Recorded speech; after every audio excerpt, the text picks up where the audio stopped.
तूफान दाना अब जो है एक सीवियर साइक्लोनिक स्टॉर्म में तब्दील हो चुका है। मौसम विभाग की ओर से कहा गया है कि आज सुबह जो है ये एक सीवियर साइक्लोनिक स्टॉर्म में तब्दील हुआ और भी ज्यादा इससे अपनी शक्ति जो है वो बढ़ा ली है और पश्चिम बंगाल के और ओडिशा के तट से टकराएगा। आज रात कल सुबह के बीच में पश्चिम बंगाल के लोगों के लिए खतरा नहीं टला है और स्पेशली उन लोगों के लिए जो तटीय इलाके में रहते हैं। हम फिलहाल पूर्वी मिदनापुर के दीघा में है और आप देखिए किस तरह से यहाँ पर तेज हवाएं चलनी शुरू हो चुकी हैं, क्योंकि मौसम विभाग की ओर से कहा गया है कि जब लैंडफॉल होगा तब हवाएं जो है 110 से लेकर 120 किलोमीटर प्रति घंटे की रफ्तार से चलेंगी। काफी तेज हवाएं होगी, बारिश भी बेहद ज्यादा होगी। आज सुबह से यहाँ पर पूर्वी मिदनापुर के दीघा में आप देखिए मौसम जो है वो बदलना शुरू हो चुका है।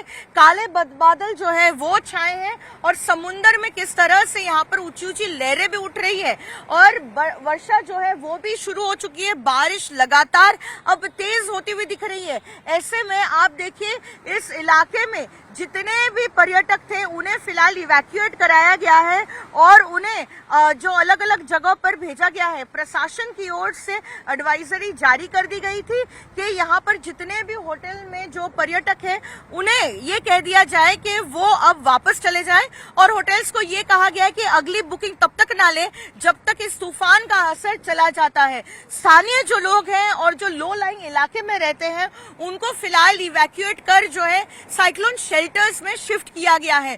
2 एनडीआरएफ की टीमों को फिलहाल यहाँ पर तैनात किया गया है। साथ ही राज्य प्रशासन का जो डिजास्टर मैनेजमेंट ग्रुप है और सिविल डिफेंस जो है उन्हें भी यहाँ पर डिप्लॉय किया गया है, क्योंकि जब लैंडफॉल होगा तब कहा जा रहा है बेहद तेज हवाएं चलेगी, क्योंकि 120 किलोमीटर प्रति घंटे की रफ्तार से हवाएं चल सकती है। तो काफी ऐसा जो है यहाँ पर नुकसान पहुंच सकता है। उसको देखते हुए प्रशासन की ओर से यहाँ पर प्रिकॉशनरी मेजर्स लिए गए हैं। पर्यटकों को हटाया गया है। स्थानीय लोग जो हैं जो लो लाइंग एरियाज में रहते हैं उन्हें साइक्लोन शेल्टर्स में भेजा गया है और कहा गया है कि जब तक साइक्लोन का असर कल सुबह तक नहीं कम हो जाता है तब तक वो वापस ना जाए। बिल्कुल, सबसे पहले मैं आपको दीघा की तस्वीरें दिखा रही हूँ। आप देखिए किस तरह से ये पूरा इलाका जो है वो काले घने बादलों से ये भरा है और साथ ही अगर आप समुंदर देखें तो किस तरह से यहाँ पर ऊंची ऊंची लहरें उठ रही है और एक तरह से है पानी का स्तर भी जो है लगातार बढ़ते हुए दिख रहा है। ये मौसम सुबह से बदलना शुरू हो चुका है। सुबह से जो है यहाँ पर बारिश शुरू हो चुकी है और अब जो है धीरे धीरे बारिश जो है वो और भी ज्यादा भारी हो रही है और हवाएं भी जो है वो और भी ज्यादा तेज हो रही है। आपको बता दें कि ये जो चक्रवाती तूफान है दाना अब ये सीवियर साइक्लोनिक स्टॉर्म में तब्दील हो चुका है, यानी कि और भी ज्यादा शक्ति बढ़ाते हुए वो ओडिशा और पश्चिम बंगाल के तट के तरफ जो है आगे बढ़ रहा है। और मौसम विभाग की तरफ से कहा गया है कि जो लैंडफॉल प्रोसेस है वो आज शाम से शुरू हो जाएगा और कल सुबह तक जो है वो पूरा लैंडफॉल प्रोसेस को खत्म किया जाएगा। लेकिन इस बीच जो है कई ऐसे जिले हैं पश्चिम बंगाल के जहां पर क्षति पहुंच सकती है। एक जिला ये जो ईस्ट मिदनापुर है जहां पर हम पहुंचे हैं, क्योंकि ये रेडियस के अंदर है उस तूफान के, लेकिन लैंडफॉल का जो लोकेशन बताया जा रहा है वो ओडिशा का बताया जा रहा है। जो जगह है भीतरकनिका और धामरा उसके बीच के लोकेशन पर जो है ये लैंडफॉल होगा आज रात से कल सुबह तक। लेकिन कई ऐसे प्रिकॉशनरी मेजर्स है जो राज्य सरकार की तरफ से लिए गए हैं, जहां एक तरफ ओडिशा ने भी तैयारी कर ली है, वहीं दूसरी ओर पश्चिम बंगाल में भी जो है तैयारी कर ली गई है।